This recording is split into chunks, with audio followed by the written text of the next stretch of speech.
where the Aryans came in India? Where did they settle first? What were their features? To know all about this, you have to watch this video till the end. But before that, I am going to introduce myself. Hi, you are hooked onto my YouTube channel, Evolution A Point of Success. This is your guide and mentor, Prosenjit Siddhar. Today's subject is history and today's topic is Aryan civilization or the Vedic civilization. The Aryan civilization or the Vedic civilization. তাহলে হিস্ট্রির এই টপিকটি কিন্তু যে কোনো competitive পরীক্ষার জন্য important, কারণ এই topic থেকে ডাব্লিউবিসিএস, ইউপিএসসি থেকে শুরু করে railway, SSC, MTS, CHSL, CGL এছাড়াও বিভিন্ন স্টেট গভর্নমেন্টের জবে কিন্তু এই আর্য সভ্যতা অর্থাৎ the Aryan civilization or Vedic civilization থেকে কিন্তু প্রশ্ন এসেই থাকে। তাহলে চলো সময় না নষ্ট করে শুরু করা যাক। সবার প্রথম আমরা জেনে নেব যে এই আর্য সভ্যতাটার টাইম ফ্রেম কত ছিল, অর্থাৎ এই আর্যরা বা বৈদিক সভ্যতার সময়সীমা কি। এর আগে যখন আমরা ইন্দাস ভ্যালি সিভিলাইজেশন অর্থাৎ হরপ্পা সভ্যতা নিয়ে আলোচনা করেছিলাম, সেখানে সবার প্রথমেই আমরা জেনে নিয়েছিলাম যে হরপ্পা সভ্যতার সময়সীমা হচ্ছে 3000 অথবা 2500 বিসি থেকে 1750 বিসি, রাইট। হরপ্পান সিভিলাইজেশন দেখোনি তারা অবশ্যই হরপ্পান সিভিলাইজেশনের ভিডিওটা কিন্তু দেখে নিন। তাহলে আজকে আমরা সবার প্রথম জেনে নেব এই যে আর্য সভ্যতা অথবা যার আরেক নাম বৈদিক সভ্যতা, এই সভ্যতার সময়সীমা কত। দেখো, আর্য সভ্যতার সময়সীমা টাইম ফ্রেম হচ্ছে আমাদের 1500 থেকে 600 বিসি, অর্থাৎ 1500 বিসি টু 600 বিসি। এই টাইম ফ্রেমটাতে কিন্তু আর্যরা আমাদের ভারতবর্ষে এই সময়টায় তারা রাজত্ব করেছিল বা এই সময় জুড়ে আর্যরা ভারতবর্ষে বাসস্থান বা বসতি স্থাপন করেছিল। এই আর্য সভ্যতার টাইপ 1 টপিক যেটা আসবে সেটা হচ্ছে এই টাইপ 1-এ এদের অরিজিনাল হোমল্যান্ড, অর্থাৎ from where did the Aryans came, অথবা আর্যরা কোথা থেকে এসেছিল। দেখো, এই আর্যরা কোথা থেকে এসেছিল এই নিয়ে বিভিন্ন ক্রিটিক তাদের বিভিন্ন রকম মতামত দিয়েছেন। আমাদের এই কোন ক্রিটিক কোথা থেকে এসেছে এই যে মতবাদ, এই মতবাদগুলো কিন্তু আমাদের সবার প্রথম ডাইজেস্ট করতে হবে। নাম্বার ওয়ান আর্কটিক রিজিয়ন, এটা বলছে বিজি তিলক, অর্থাৎ বাল গঙ্গাধর তিলক বলছেন আর্যরা এসেছেন আর্কটিক রিজিয়ন থেকে আর্যরা এসেছিল।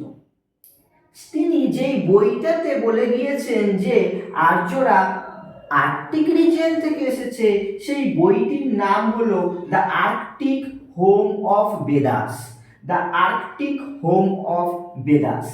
এবার দ্বিতীয় নম্বর ক্রিটিক যিনি বলছেন, যিনি তার মতবাদ পেশ করেছেন, তিনি হলেন sir William Jones. Sir William Jones বলছেন আর্যরা ইউরোপ থেকে এসেছে, অর্থাৎ আর্যদের আদিবাসস্থান ছিল ইউরোপ। অন্যদিকে বিজি তিলক বলেছে আর্যদের আদিবাসস্থান ছিল আর্কটিক রিজিয়ন। নেক্সট ক্রিটিক হচ্ছে দয়ানন্দ সরস্বতী বলছেন যে না, আর্যরা তিব্বত থেকে এসেছে, অর্থাৎ আর্যদের আদিবাসস্থান ছিল তিবেত বা তিব্বত। এরপর লাস্ট ক্রিটিক যে কিনা আর্যদের বাসস্থান বা আদিবাসস্থান নিয়ে মতামত পেশ করেছেন, তিনি হলেন ম্যাক্স মুলার। এবং এই ম্যাক্স মুলার কিন্তু ভেরি ভেরি ভেরি ইম্পর্টেন্ট, কারণ মোস্ট অ্যাকসেপ্টেড থিওরি যেটা আছে, অর্থাৎ তোমাদের পিএসসিতে যদি প্রশ্ন আসে যে আর্যরা কোথা থেকে এসেছে, সেখানে যদি তোমরা Arctic region, Europe, তিবেত, central Asia এই 4টে অপশানই পাও, তখন তোমরা কি করবে? তখন এই যে মোস্ট অ্যাকসেপ্টেড থিওরি ম্যাক্স মুলার বলছেন সেন্ট্রাল এশিয়া অর্থাৎ মধ্য এশিয়া, এখানে কিন্তু তোমাকে ক্লিক করতে হবে, এই অপশানটা তোমার রাইট হিসেবে নেওয়া হবে। কিন্তু যদি ডাব্লিউবিসিএস এর মেন্সে অথবা তোমাদের যদি ক্রিটিক হিসেবে বলে দেয় যে স্যার উইলিয়াম জনসের মতে কি এসেছে, তখন নিশ্চয়ই বাবুরা সেন্ট্রাল এশিয়া বললে হবে না, তখন তোমাকে অবশ্যই বলতে হবে ইউরোপ। আবার যদি বলে দয়ানন্দ সরস্বতী বলেছেন কোথা থেকে এসেছে, তখন কিন্তু তিব্বত। আবার যদি বলে বিজি তিলক কোথা থেকে এসেছে, তখন কিন্তু আনসার নিতে হবে আমাদের আর্কটিক রিজিয়ন। আবার প্রশ্নটা ঘুরিয়েও দিতে পারে, কিরকম, হয়তো বললো আর্কটিক রিজিয়ন থেকে এসেছে এই মতবাদ কে পেশ করেছেন, তখন তোমাদের উত্তর বিজি তিলক। আবার যদি বলে ইউরোপ থেকে এসেছে এই মতবাদ কে বলেছেন, তখন বলতে হবে স্যার উইলিয়াম জোন্স। আবার যদি বলে তিব্বত থেকে এসেছে আর্যরা এই মতবাদ কে পেশ করেছেন, তখন দয়ানন্দ সরস্বতী। যদি বলে সেন্ট্রাল এশিয়া কার, ম্যাক্স মুলার। কিন্তু তোমরা মাথায় এই মুহূর্তে এটা ডাইজেস্ট করে নাও যে most accepted theory given by Max Muller, which is central Asia and the Aryans came from the central Asia. এবার প্রথম ফার্স্ট প্রশ্ন, এই আরিয়ান সিভিলাইজেশনের অপর নাম, another name of the Aryan civilization is the Vedic civilization, অর্থাৎ আর্য সভ্যতার অপর নাম বৈদিক সভ্যতা। কেন, why? Because the most famous book Rigveda was composed or Vedas were composed in this time frame, অর্থাৎ এই আর্যদের সময় কিন্তু আমাদের বেদ রচিত হয়েছিল, সেহেতুই এই সভ্যতার অপর নাম বেদিক সিভিলাইজেশন। ক্লিয়ার? তাহলে আর্য সভ্যতার অপর নাম বেদিক সিভিলাইজেশন। কেন? কারণ আর্য সভ্যতার সময় বেদ রচিত হয়েছিল। এবার চলো, এই যে আমরা ওয়ার্ডটা দেখতে পাচ্ছি আরিয়ান অর্থাৎ আর্য, এই যে টার্মটা আরিয়ান, এই আরিয়ান টার্মটার মানে কি? এই আরিয়ান টার্মটার মানেও বিভিন্ন লোক বিভিন্ন রকম এক্সপ্লেনেশন দিয়েছেন। তার মধ্যে যে এক্সপ্লেনেশনগুলো আমাদের পরীক্ষার জন্য ইম্পর্টেন্ট, যেগুলো আমাদের পরীক্ষায় আসে, সেগুলো আমরা জেনে নেব। আর্য কথার অর্থ বিভিন্ন রকম অর্থ, অর্থাৎ 4টে অর্থ দেওয়া হয়েছে।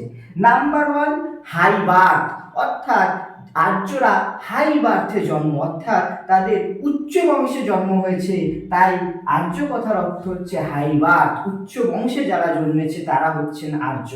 নাম্বার 2, কাল্টিভেট মানে চাষবাস। যেরকম আমরা হরপ্পা সভ্যতা যদি পড়ে থাকি, তাহলে আমরা জেনেছিলাম হরপ্পা সভ্যতার লোকেরা কি করতো না, হরপ্পা সভ্যতার লোকেরা কিন্তু চাষবাস করত, এবং হরপ্পা সভ্যতার লোকেরা কিন্তু সবার প্রথম তামার ব্যবহার শিখেছিল, এটা আমরা জেনেছি হরপ্পা সভ্যতায়। ঠিক একই রকম ভাবে আমরা বৈদিক সভ্যতার লোকেদের কিন্তু সোসাইটি, রিলিজিয়ান, পলিটি, এই সমস্ত কিছুর ওপর আলোকপাত করব, সমস্ত কিছু জানব, এবং এই আর্য সভ্যতা সম্পর্কে আমি 2টো ভিডিও করব, এবং 2টো ভিডিওর মধ্যে পার্ট 1 পার্ট 2তে তোমরা কম্প্যাক্ট কিন্তু আর্য সভ্যতা সম্পর্কে আইডিয়াটা গ্রো করতে পারবে। তাহলে চলো দেখে নিই।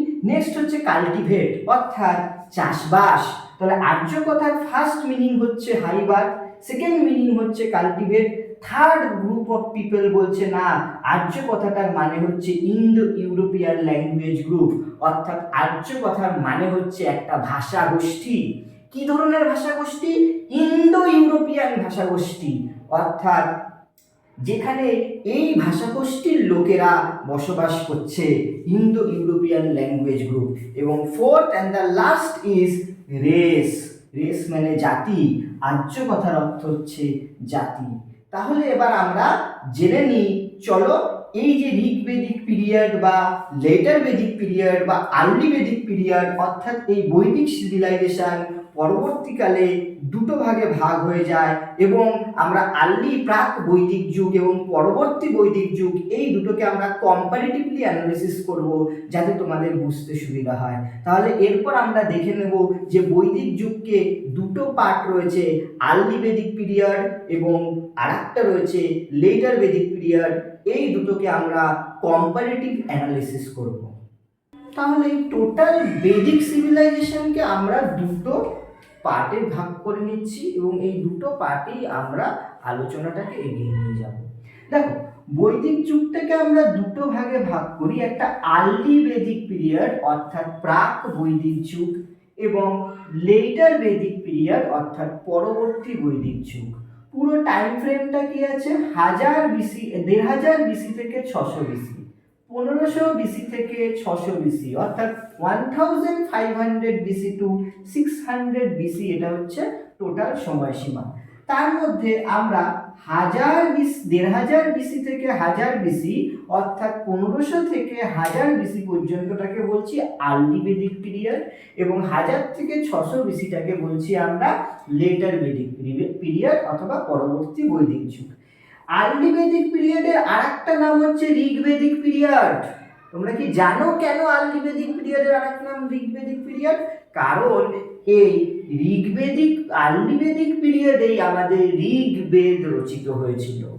আর্লি বেদিক পিরিয়ডেই আমাদের ঋগ্বেদ রচিত হয়েছিল, সেই কারণেই এই সময়কালটার আরেক নাম ঋগ্বেদিক যুগ।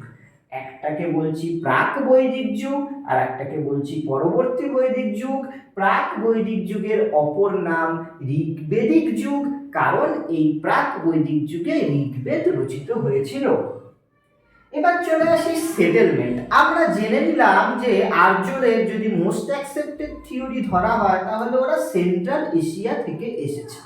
এবার ওরা সেন্ট্রাল এশিয়া থেকে এসে ভারতবর্ষের কোথায় বসতি স্থাপন করলো? ফার্স্ট ওরা ভারতবর্ষে সবার প্রথম সেটেলমেন্ট করলো হচ্ছে আমাদের দ্য ল্যান্ড অফ 7 রিভার্স, যাকে আমরা সপ্ত সিন্ধু নামে চিনি বা সপ্ত সিন্ধু নামে জানি, যেখানে 7টা নদীর সঙ্গম স্থল রয়েছে, 7টা নদী বয়ে গেছে।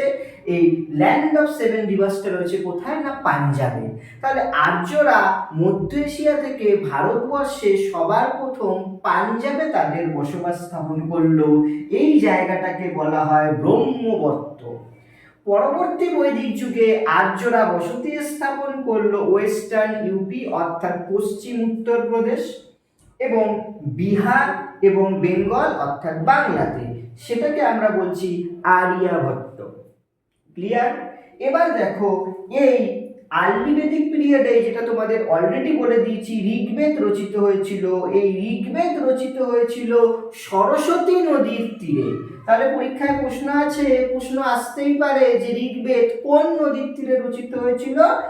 সরস্বতী নদী। এটাকে বলা হয় সব থেকে পবিত্র নদী, দ্য হোলিয়েস্ট রিভার। সরস্বতী নদী ছিল ঋগ্বেদিক যুগের পবিত্র নদী, এবং ইন্দাস ছিল ম্যাক্সিমাম মেনশনড রিভার, অর্থাৎ ইন্দাস মানে সিন্ধু নদীকে কিন্তু ম্যাক্সিমাম টাইম রেফার করা হয়েছে, অনেকবার উল্লেখ করা হয়েছে এই সিন্ধু নদীর কথা। তবে সব থেকে বেশি উল্লেখ করা হয়েছে সিন্ধু নদীর কথা, এবং ঋগ্বেদ রচিত হয়েছিল সরস্বতী নদীর তীরে, এবং সরস্বতী নদী হলো সব থেকে পবিত্র নদী, or the holiest river during Vedic civilization. এবার পরবর্তী বৈদিক যুগে এসে আমরা হরপ্পা সভ্যতা যখন করেছিলাম তখন জেনেছিলাম যে হরপ্পা সভ্যতায় বা ইন্দাস ভ্যালি সিভিলাইজেশনের লোকেরা লোহার ব্যবহার জানতো না। তারা did not know the use of iron। কিন্তু আমরা দেখব এই আর্য সভ্যতায় এসে কিন্তু আর্য সভ্যতার লোকেরা ইন্ডিয়াতে আয়রন ওর ইন্ট্রোডিউস করে দিল ইন 1000 BC, অর্থাৎ 1000 খ্রিস্টপূর্বাব্দে ভারতবর্ষে আয়রন ওর লোহার ইন্ট্রোডাকশন বা প্রচলন চলে আসে। এর আগে তামার ব্যবহার শিখেছিল মানুষ। পৃথিবীতে সবার প্রথম কোন ধাতুর ব্যবহার শিখে? তার উত্তর হচ্ছে কপার বা তামা। এবার আমরা জেনে নেব এই আর্য সভ্যতার পলিটিক্যাল লাইফ, রিলিজিয়াস লাইফ এবং ইকোনমিক লাইফ। আজকের ভিডিওতে এই 3টে লাইফ জেনে নিয়ে পরবর্তী পার্টে বৈদিক সভ্যতার আমরা জানবো তখনকার দেবতাদের নাম, তখনকার সমাজ, এই সমস্ত বিষয়গুলো আমরা নেক্সট ভিডিওতে আলোচনা করব। তাহলে এখন আমরা চলো দেখে নিই এই সময় আর্যদের সময় এবং পরবর্তী বৈদিক যুগে, প্রাক বৈদিক যুগে এবং পরবর্তী বৈদিক যুগের ইকোনমি, অর্থনীতি কি ছিল, তখনকার দিনের ট্যাক্স বা কর কি ছিল, তখনকার দিনের কারেন্সি বা মুদ্রা কি ছিল, এই সমস্ত বিষয়গুলো জেনে নেব। সবার প্রথমে আমরা ইকোনমি জানবো, তারপর পলিটি জানবো, এবং তারপর আমরা একটু রিলিজিয়াস লাইফও আজকে আলোকপাত করব।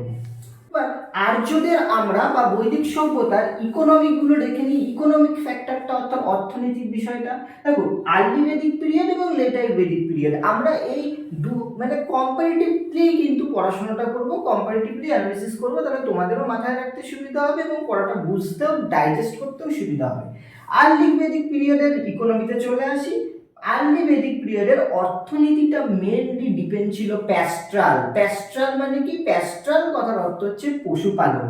তাহলে সবার প্রথমে এদের ব্যাকবোন ছিল হচ্ছে প্যাস্ট্রাল পশুপালন এবং দ্বিতীয় পজিশনে ছিল হচ্ছে এগ্রিকালচার। তাহলে অর্থনীতির ম্যাক্সিমাম, যদি জিডিপির কনসেপ্টে আসি, তাহলে ম্যাক্সিমাম তখন তার জিডিপি ছিল না, কিন্তু ম্যাক্সিমাম প্রোডাকশন বা সেক্ষেত্রে পশুপালনটা ওদের প্রাইমারি ছিল এবং সেকেন্ডারি ছিল এগ্রিকালচার। পরবর্তী বৈদিক যুগে সেটা রিপ্লেস বা এক্সচেঞ্জ হয়ে যায়, এগ্রিকালচার হয়ে যায় ফার্স্ট পজিশন এবং সেকেন্ড পজিশনে চলে আসে পশুপালন। প্যাস্ট্রাল মানে পশুপালন, এগ্রিকালচার মানে কৃষিকাজ। তাহলে দেখো আর্লি বেদিক পিরিয়ডে ছিল সবার ফার্স্ট পজিশনে প্রাইমারিতে কি ছিল? পশুপালন অর্থাৎ প্যাস্ট্রাল, এবং সেকেন্ডারি অকুপেশন কি ছিল? এগ্রিকালচার।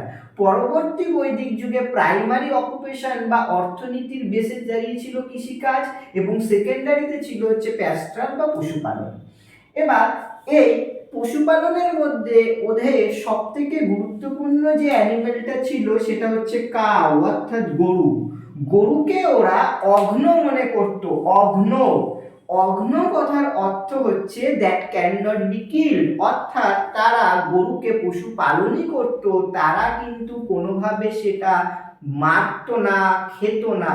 খাওয়ার উদ্দেশ্যে তারা তাদেরকে গরুকে কোনোদিন মারতো না, সে কারণে গরুকে তারা অঘ্ন হিসেবে কনসিডার করত। অঘ্ন মানে যাকে মারা যায় না, যাকে খাওয়া যায় না, that can not be eaten, that can not be killed. এবং এই গরু নিয়ে যুদ্ধ হতো এবং সেই যুদ্ধের নাম ছিল গাভিষ্টি। তাহলে the battle related to cow, গরু সম্পর্কিত যে যুদ্ধ তার নাম কি? গাভিষ্টি। এবার চলো নেক্সট পয়েন্ট চলে আসছি, ট্যাক্স। ট্যাক্স মানে কর ব্যবস্থা। দেখো প্রাক বৈদিক যুগে অর্থাৎ ঋগ্বেদিক যুগে একটা মাত্রই ট্যাক্স ছিল, সেটা হচ্ছে বালি। পরবর্তী বৈদিক যুগে এসে আরো দুটো ট্যাক্স এক্সট্রা লাগু হয়ে গেল, একটা হলো বালি, 2 নম্বর ভাগা, 3 নম্বর শুক্লা। এবার দেখো কারেন্সি। কারেন্সি মানে মুদ্রা। কারেন্সি কথার অর্থ কি? মুদ্রা। প্রাক বৈদিক যুগে বা আর্লি বেদিক পিরিয়ডে বা ঋগ্বেদিক যুগে দুটো যে কারেন্সি বা মুদ্রা ছিল, একটা হচ্ছে নিষ্ক এবং মনা। এরা ছিল হচ্ছে, তার মধ্যে মনা ছিল ব্যাবিলনের মুদ্রা। ব্যাবিলন থেকে কিন্তু এই মুদ্রা ব্যাবিলনেও ব্যবহৃত হতো। তাহলে নিষ্ক এবং মনা ছিল প্রাক বৈদিক যুগের মুদ্রা। পরবর্তী বৈদিক যুগে কিন্তু এই কারেন্সিটা চেঞ্জ হয়ে চলে আসলো শতমন এবং কৃষ্ণাদা। এবার তোমাদের কয়েকটা পয়েন্ট মনে রাখতে হবে। নাম্বার 1, এই সময় বিভিন্ন ক্ষেত্রে বিভিন্ন টার্ম ইউজ হয়েছে, যে টার্মগুলো বিভিন্ন জিনিসকে বা কোনো ক্লাসকে বোঝানোর জন্য ব্যবহৃত হতো। নাম্বার 1 হচ্ছে পানি বা বৈশ্য। পানি और বৈশ্য। বৈশ্য, এই পানি বা বৈশ্য বলা হতো হচ্ছে মার্চেন্টদের। মার্চেন্ট কথার অর্থ ব্যবসায়ীদের। তাহলে যারা মার্চেন্ট তাদেরকে বলা হতো হচ্ছে পানি বা ট্রেডিং ক্লাস। যারা ব্যবসা বাণিজ্য করে বা businessman, trading class and merchant, তিনটে সিনোনিমাস ওয়ার্ড বললাম। পরীক্ষায় কিন্তু এইরকমই প্রশ্ন আসবে যে ট্রেডিং ক্লাস কি নামে পরিচিত ছিল? পানি বা বৈশ্য। অথবা মার্চেন্ট কাদের কি নামে পরিচিত ছিল বেদিক পিরিয়ডে? পানি বা বৈশ্য। বেদিক পিরিয়ডে যারা ব্যবসা বাণিজ্য করত, বিজনেসম্যানরা কি নামে পরিচিত ছিল? পানি বা বৈশ্য। 2 নম্বর টার্ম হচ্ছে শত অনিত্র। শত অনিত্র। শত অনিত্র কথার অর্থ হচ্ছে বহু দ্বার বিশিষ্ট নৌকা। বহু দ্বার বিশিষ্ট নৌকাকে বলতো শত অনিত্র। চাষযোগ্য জমি, যেই জমিতে চাষবাস করা যায় সেই চাষযোগ্য জমিকে বলা হতো সীতা। চাষযোগ্য জমিকে বলা হতো সীতা, অর্থাৎ যেই জমিতে চাষবাস করা হতো তাকে বলা হতো সীতা। কাছ থেকে বলা হতো দাত্র। এবং লাঙলকে বলা হতো যেটা প্লাউ, তাকে বলা হতো শির।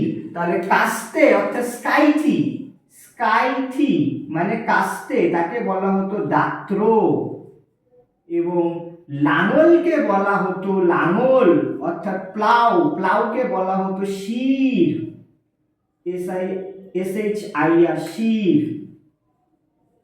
তাহলে কি কি টার্ম বললাম? পানি বা বৈশ্য ট্রেডিং ক্লাস, শত অনিদ্র বহুদার বিশিষ্ট নৌকা, সীতা বলা হতো চাষযোগ্য জমিকে, the field that can be cultivated, এবং লাঙলকে বলা হতো শির, এবং কাস্তেকে বলা হতো দাত্র অর্থাৎ স্কাইথিকে বলা হতো দাত্র।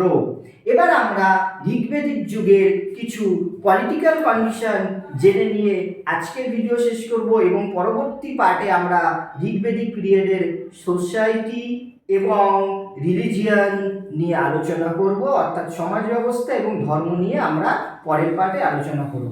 তাহলে চলো এবার আমরা ঋগ্বেদিক পিরিয়ডের এবং আর্লি এবং লেটার ঋগ্বেদিক পিরিয়ডের পলিটি সম্পর্কে জেনে নিই। দেখো, আমরা যদি পলিটিতে চলে আসি, ঋগ্বেদিক যুগের পলিটি মানে অর্থনৈতিক ব্যবস্থা আমরা আগে দেখে নিয়েছি। এখন আমরা রাজনৈতিক ব্যবস্থা দেখে নেব। অর্থনৈতিক ব্যবস্থার পর এখন আমরা জেনে নেব পলিটি অর্থাৎ রাজনৈতিক অবস্থা। রাজনৈতিক অবস্থার মধ্যে এখানে ছিল বেশ কিছু ট্রাইবাল অ্যাসেম্বলি গড়ে উঠেছিল, এবং সেই ট্রাইবাল অ্যাসেম্বলিগুলো কারা? ট্রাইবাল অ্যাসেম্বলির মধ্যে সবচেয়ে পুরাতন ছিল হচ্ছে বিহার। 5টা ট্রাইবাল অ্যাসেম্বলি ছিল, টোটাল 5 ট্রাইবাল অ্যাসেম্বলিজ ওয়্যার দেয়ার। সব থেকে ওল্ডেস্ট, সবার প্রথম কোন ট্রাইবাল অ্যাসেম্বলি গড়ে উঠেছিল পরীক্ষায় যদি প্রশ্ন আসে আর্য সভ্যতায়? বিহার। তারপর সভা, সমিতি, গণপরিষদ। তাহলে 5টা ট্রাইবাল অ্যাসেম্বলি ছিল, বিধাত, সভা, সমিতি, গণপরিষদ। এই ট্রাইবাল অ্যাসেম্বলিগুলো কিন্তু এইখানে প্রাক বৈদিক যুগে এক্সিস্ট করত, এবং এই ট্রাইবাল চিফকে বলা হতো রাজান। কিন্তু পরবর্তী বৈদিক যুগে এসে এই ট্রাইবাল অ্যাসেম্বলি আর রইল না।